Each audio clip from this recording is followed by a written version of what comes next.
Hi, Huntresses. This is Talk Rich to Me, where we get more comfortable talking about money and dealing with money. Brought to you by Huntress Wealth.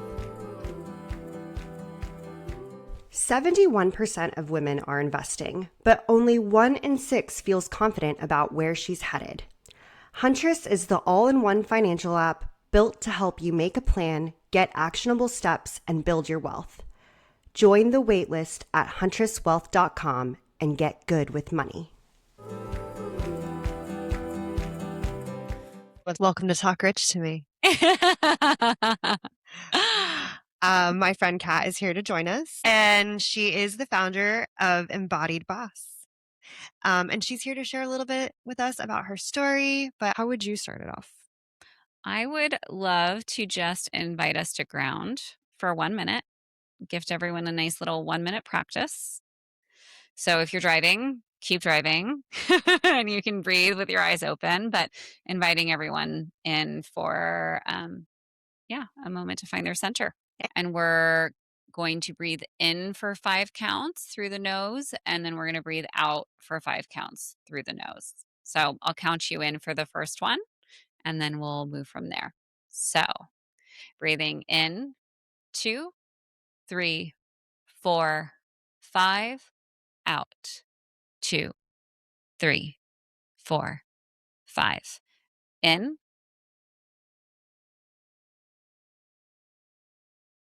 out, in, out. On your own.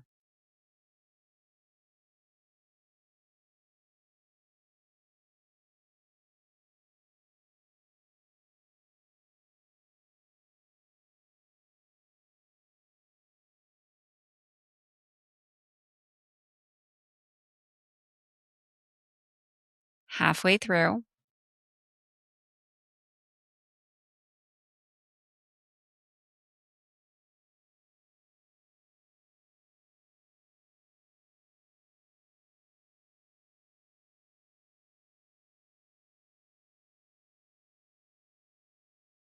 Last breath.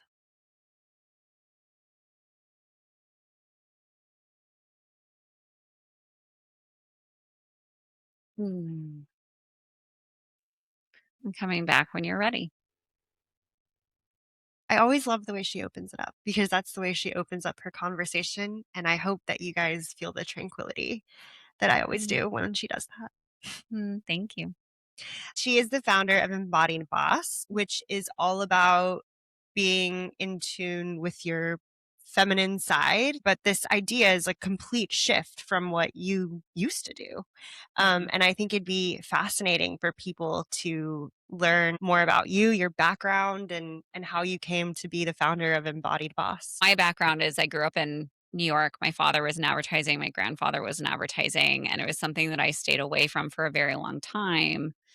And I eventually ended up, after a 10-year career as a fashion designer, stepping into advertising. I was an executive producer for one of the top agencies in not just New York, but the world, and working on some of the, Fortune 50 companies ads for them. I was chasing that dream. I had financial success, and I got to that top and I was depressed. I was lonely. And I was lost. And so I was chasing the thing that I thought that I wanted, and that the world had taught me success looked like. But at the core of it, I was burnt out and unhappy.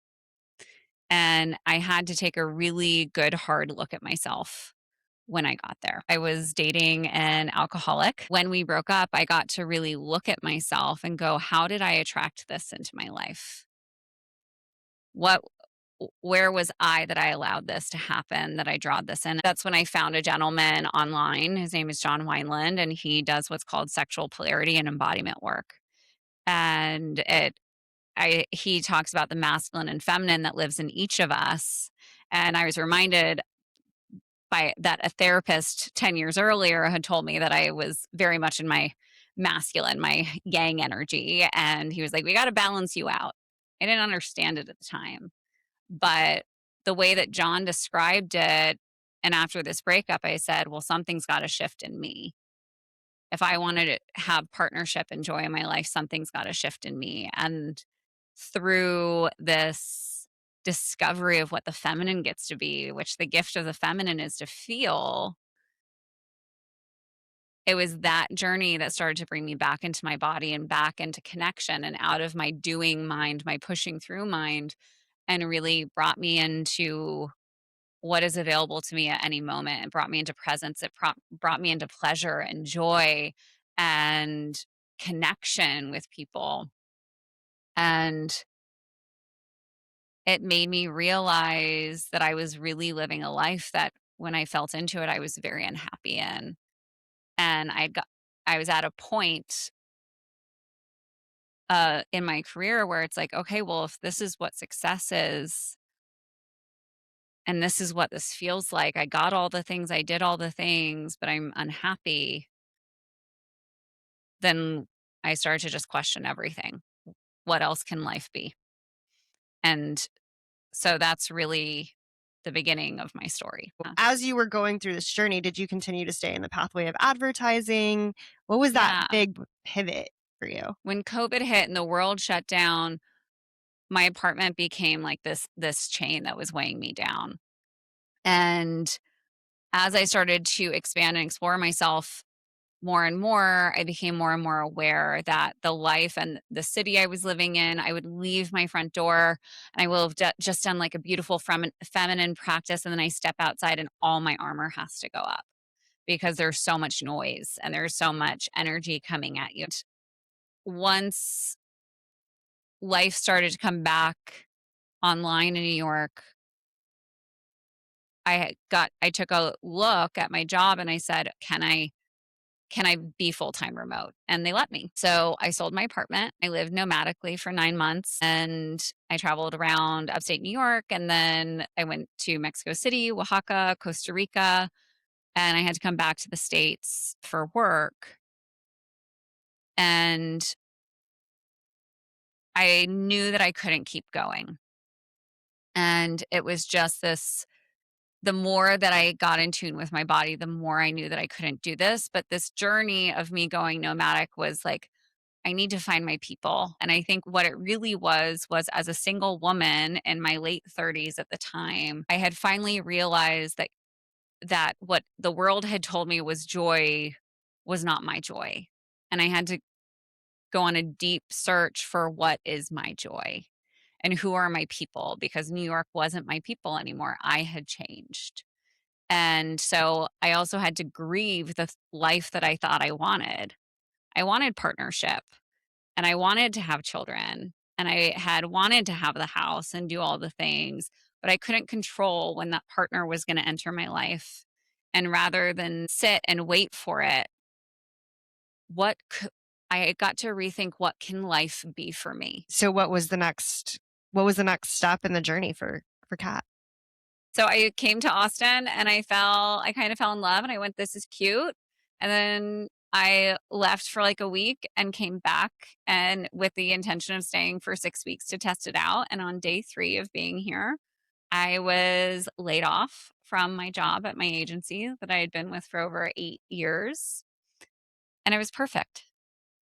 It was, they, I had been wanting to save up a certain amount of money so that I could leave and take time off. And my severance was almost exactly that number.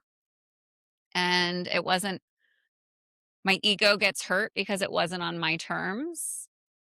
But when I asked my boss when I was laid off and I asked him, why me?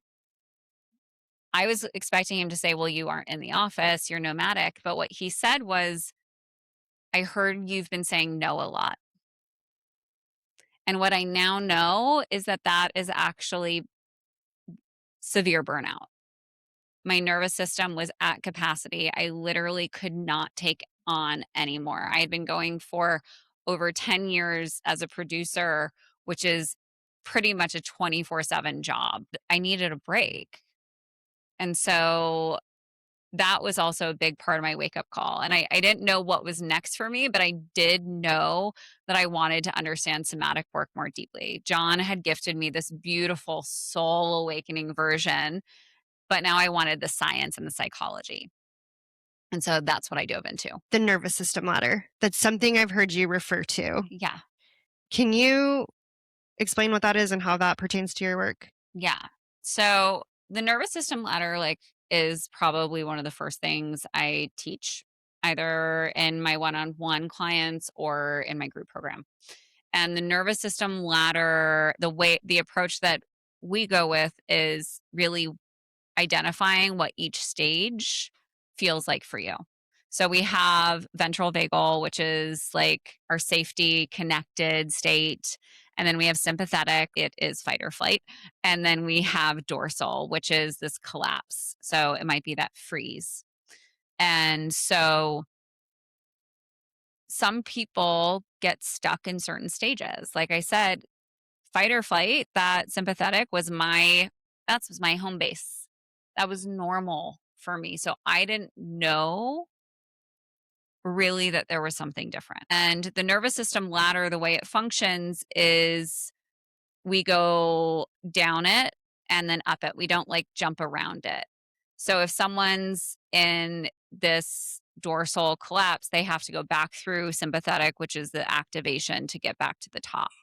And so, we did this practice a few weeks ago, and I think it's just so supportive to look at it as to being able to start to name where you are. If we can name something, now we have awareness around it, and now we have choices. So when I am in, and I call these stages for myself loving, locked. My body just locks. I'm locked onto something and I'm locked down. I can always remember I had an ex-partner or my ex-boyfriend, and I walked into the living room after a day of work, and he just has his arms open to me and a big smile on his face. And he is an invitation for me to come cuddle and to give me a hug. And I couldn't receive it because I was still in fight or flight. So I remember looking at him and I'm like, all I have in my brain is my to-do list. I actually wasn't able to be in connection. And then what would happen is, okay, great. I've done my to-do list. Whew.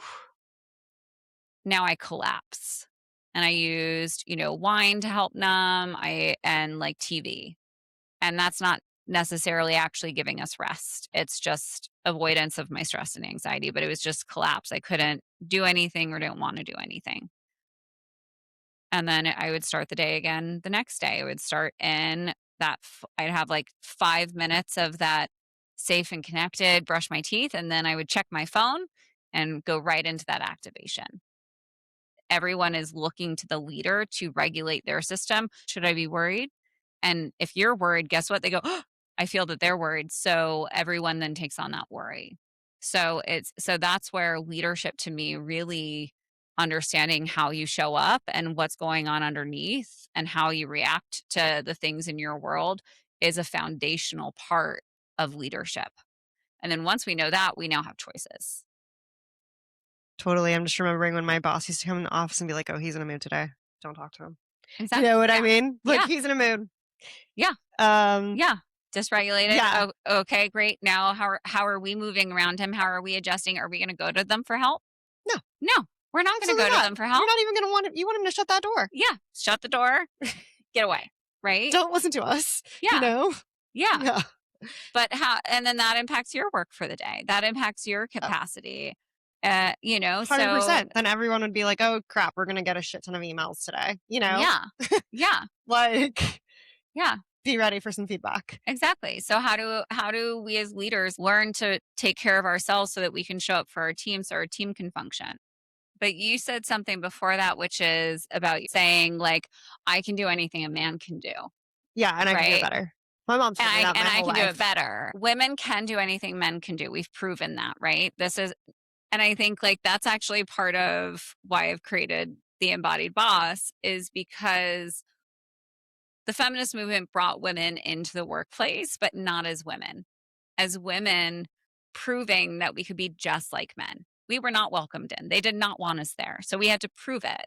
And so there's so much that I think women nowadays, like, we are proving that we have to do all of it. We're proving I can do this just as good as you can. But if we're in our feminine, which is can be softer and expansive, we can also receive. We don't have to prove anything. In my experience of like being in the corporate world, I had some really terrible female bosses. I've had a couple great ones, but I'd say the majority of them were actually really terrible. And the reason that is one, there's either the woman that is proving that she can do anything. And then I find that they're typically micromanaging and overpowering, and they don't trust their teams or listen to their teams because they need to be right. And so the embodied boss is really about finding within each of us what that true balance is within us. It's not just being fully in our feminine, it's finding what our balance is in that, but calling us into defining what feminine leadership can be, which is like going to be a beautiful, infinite rainbow of what it gets to be, because each of us get to call that forth. But I think so many women are trying to do everything. And by trying to do everything, we end up doing nothing because we burn ourselves out. I remember when I met you, you had come to one of our events and you talked about this idea of feminine leadership. And I think it's especially interesting now because I keep on getting like clickbait on my LinkedIn feed. For some reason, I keep getting things about feminine leadership in the workplace, but not the way that you've described it. In the way that you actually need to leave your femininity at the door. On the other hand, maybe even the same people saying boss babe movement is over. Yeah. And I'm like, how can those two things be true? That like, not to bring the attitude of being a boss babe or boss bitch or whatever. And like, I have the energy to do it all. Yeah. But then also saying at the same time, leave your caring, motherly, like thing at the door, because some studies showed that the woman that is seen as the mother in the office is far less successful. Yeah. I think my approach is really unique so far from what I've found. I fully believe that the woman who's bringing the mother energy to work is not being as successful because she's caretaking and she's not necessarily having her own boundaries.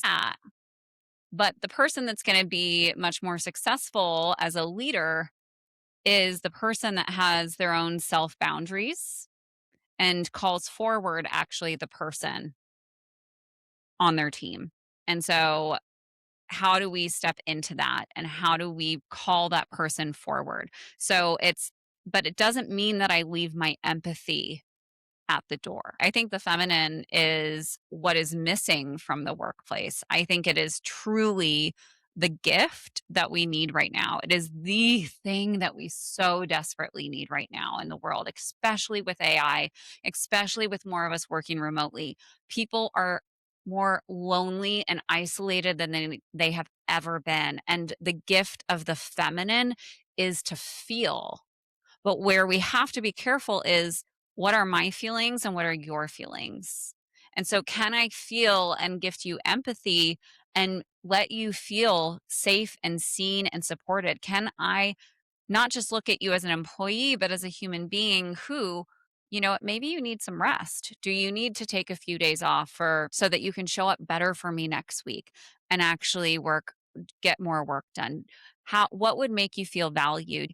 And I think the leaders going into what comes next, it's not going to be who can do more. It's going to be who can actually connect more, who can feel more. And that's the leadership that we need, because hopefully all of these AI agents, all of these tools actually get to free us up so that we're not in this constant state of doing, but we actually get to come into connection and have some space and room to support one another, to build things that matter to us. And that, I believe, has to be getting back to being human. The feminine, I think, is so important in the workplace, but we have to also not be coming from a place of power under or be afraid to make those hard decisions. I think the feminine doesn't have to be that soft. The feminine can be firm. Think of a lioness. Like she Mother Bear, all the Mother Earth, like all of these things. It is powerful. It's not just caretaking and nurturing, but that's what's been ingrained. So it's standing in our fullness of what our capability is and calling the other person forward. I find that it's hard to bring the balance to that. When I'm on, I'm on. You know what I Yeah. mean? Like when I'm in the task, when I'm in the moment, when I'm finishing this huge project, which I love an adrenaline run. I just Yeah. love an adrenaline rush. I love a good deadline. You know, I love having that gratification of Yeah, like, I gold finished this star. major. Yes. I love a gold star. I love it. And I'm going to just say it to be honest, because it's just the way I operate. Yeah. My mom used to give me star charts when I was a kid, and I still love a Yeah. good star chart. Mhm. But anyways, I remember you telling the story of how you also got so fueled from that adrenaline rush. I loved it. I You love can hear it my too. voice right there. The thing is I loved it until I realized it was the thing that was making me sick. Yeah. Right? And so how it's when I loved it, when my identity and my self-worth was connected to my ability to achieve. Yeah. And now it's taken a lot of work to love myself anyways, to say, I don't have to be perfect. I'm still say I'm a recovering perfectionist, but I've learned that certain types of that adrenaline are not healthy for me when I am willing to push myself further and beyond. Like, you know, I had a project that I was given at work, and if I built out the traditional timeline for it, should have taken 6 months. I was given just 28 days to complete it. From the moment I walked in that room, I was the youngest person in the room. I was the only woman in the room. There were full days on this project I wasn't sleeping. At the end of it, the CMO of the company called me to say, thank you for pulling off the impossible. And when I asked the head of this team, like, do I call him back? He goes, I don't know. I've worked on for his company for 6 years and he's never once thanked me. I got the best rush out of that, right? Oh, gold star, gold star, gold star. Good girl. You did it. You pulled off the impossible. Look what you can do. I was curled up under a desk, shaking because my body couldn't control my temperature. I was sick for a week and a half after that because my body just went into full collapse. I had suffered from years of chronic pain because I was in this constant state of stress and anxiety. And we say there's ease in the body, dis-ease, and disease. That dis-ease leads to disease, but most of us don't address it until we're at the disease state because we aren't paying attention to it. So yeah, I can keep going and get that adrenaline rush, but I also am very attuned to the fact that it is no longer good for me. So it sounds like you knew at that moment, I can't maintain this job and this lifestyle and have this balance. Like, that's what I'm curious. How do you coach people to maintain the femininity and the leadership? Because I personally, in the past, and I'm looking to grow, Yeah. have found it hard to be Yeah. both with the same person. Like, it's almost like I have to be boundaried. The one thing I would say about boundaries is everyone thinks it's a wall, right? And in my experience, if I feel into when I'm building a boundary and it becomes this hard push, that's usually for me, a boundary has already been crossed for me. And so I'm saying I'm being reactive. But if I can create the container and like set my boundaries and like know what my boundaries are and start to feel when they're being encroached upon, I can lovingly pause. A real boundary is actually softer, right? It's actually more of a gate of saying you can come up to the edge and I can still see you and we can still connect through this, but I get to say whether or not you pass. It's not like a heavy brick wall that I have in place that hides me. It's more of this gate that someone gets to come through or not, but I can see them, we can come into connection, and then I have choice. And I think so many women don't feel that they have choice in a lot of things. Our people pleaser kicks in, our codependency kicks in. And so when we actually start to build our boundaries, it allows us to come more deeply into connection but we also have to use our voice in our boundaries, right? And so by starting to learn to use my voice, I bring myself into safety because I know that my boundaries will not be crossed. I can hold them lovingly with someone. And that can show up in the workplace like, no, I'm not going to take that on, but here's how I can support, or here's Yeah. what I am willing to do, or that feels like too much. So the way that I approach this is really threefold. It's nervous system understanding so that you can see how you're showing up, because once we name it, we can see it. 2, doing feminine embodiment work. So trying things on, calling ourselves into that. And then 3, really, what is that leadership work? How are we showing up? How do we want to be showing up? Who do we get to be in vision for our team so that we're actually elevating them, not caretaking them? Any leadership program that I was given at work was like, here's your personality type. And I'm like, well, that taught me nothing.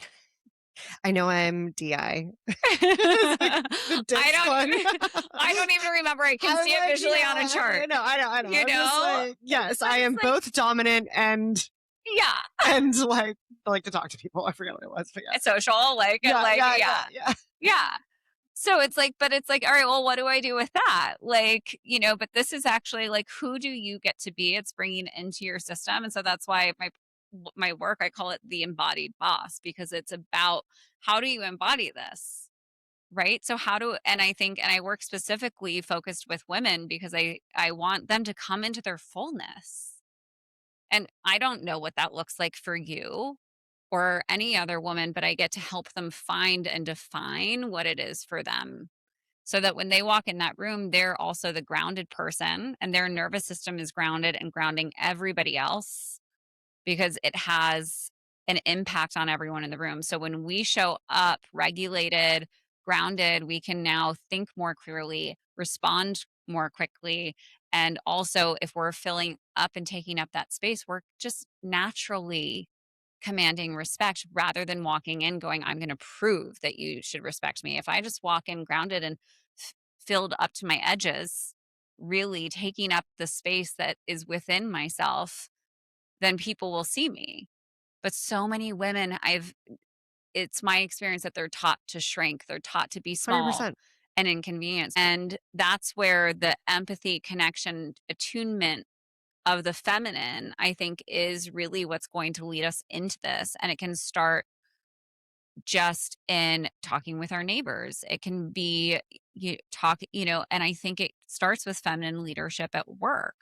And how do we get to start to show that this connection is safe, that if we care for people as humans and for who we are, how do we create that while also staying firmly in that boundary? But it's not an impenetrable element. It's how do we come into connection again with one another? And that's where I think we heal. I really want every person in the room to Yeah. feel like they can ask the question. Like not have the onus be awkward. Yeah. You host an event, you have a Q&A, and then crickets because Yeah. people are scared.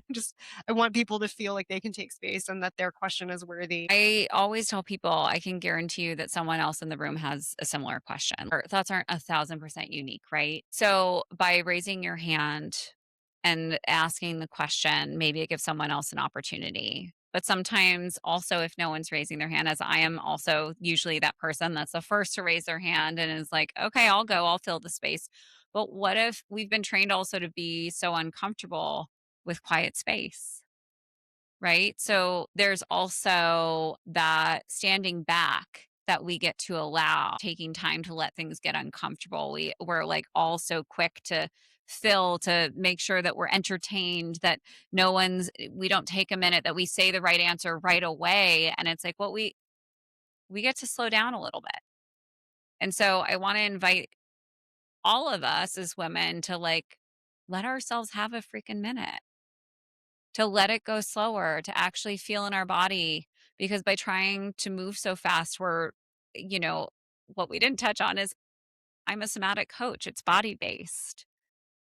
So we've lost the wisdom of our body. And when I come into connection with my body and into my intuition, that is where my knowing lives. That is where my confidence lives. That is where I'm allowed to fill myself up and take up space because I am so full and I'm so in tune with it. And I can find pleasure and joy in any moment because I come back to my body. And so by letting us slow down, we get to take a moment and actually let ourselves connect with that intuition again. And I think for the shy women in the room, we also get to give them space. And so sometimes the quiet is the permission that that person that's nervous to say the thing is because they're usually waiting for someone else to raise their hand and ask the question. And so it's finding that balance. I, as a facilitator and a leader, I am perfectly comfortable with it being quiet to let someone take that moment so that they can step forward. I literally became the treasurer of the PTA last year Of course you did. because of uncomfortable silence, because no one else in the room stepped up. And I did give it a minute. I gave it 2. And then I was like, Yeah. I guess I'll do that. And you're right. It's because I'm uncomfortable with silence too. Yeah. And it's that people pleaser I'm hearing. And If you don't mind me naming it, that I you're don't just like care. someone else is. I don't mind. No one I know else is who I gonna do am. it. Okay, I'll do it. And like, okay, I'm gonna step in. I'll make sure everyone else is happy.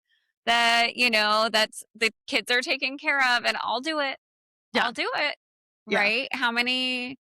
But how many women do that? Probably a lot. The majority, I would say. Right? Yeah. And that's why our mental load is so crazy. And that's why our mental load is crazy. And that's why, and it's like if you let yourself slow down and sit not in the discomfort of like, I don't have to save everybody. Is this something I want to do? Letting not the idea of social obligation, which women, I think we always feel, but like standing in, okay, is this going to nurture me or drain me? Does this fill up my cup or take away from my cup? You touched on this a little bit earlier, which was the future of AI. Yeah. And bringing back our humanity. And the feminine leadership really lends itself to that. Yeah. I fully agree that if we step into this opportunity, right? There's different viewpoints, right? One, AI, we don't know what's coming.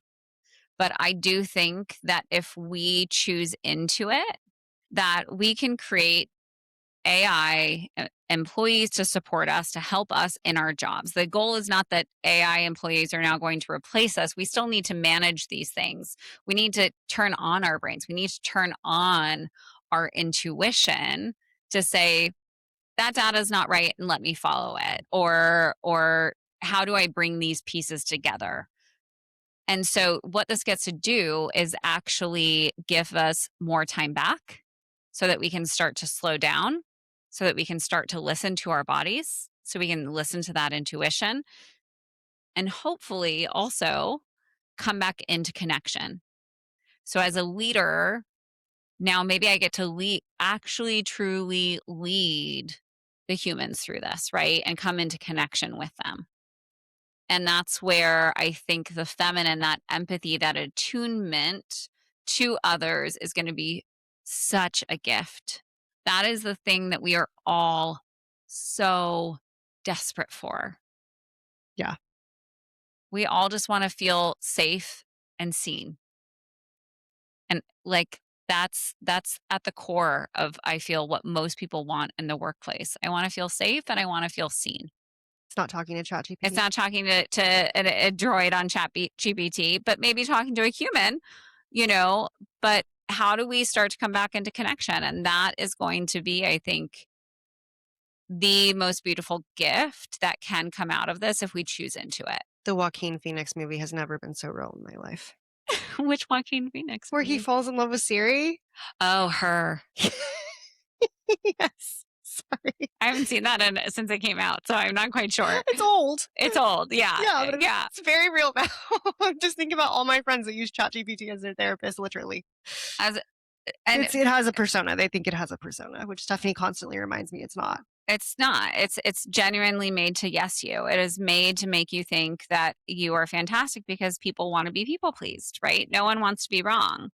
And so that is the problem with using that for anything. But they're saying, I think there's a crazy statistic out there of how many teenagers have already had like an AI romance.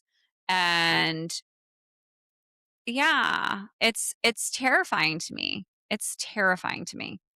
And it's like we have to start coming back into connections as humans, and politics has been dividing us, and so we're now, and people get canceled and we're so afraid to actually come into connection or say the wrong thing that we aren't actually stepping in and asking each other questions. And I think that's been a really big miss right now. And so we go into our echo chambers with the bots rather than saying, you know what, I might get this wrong.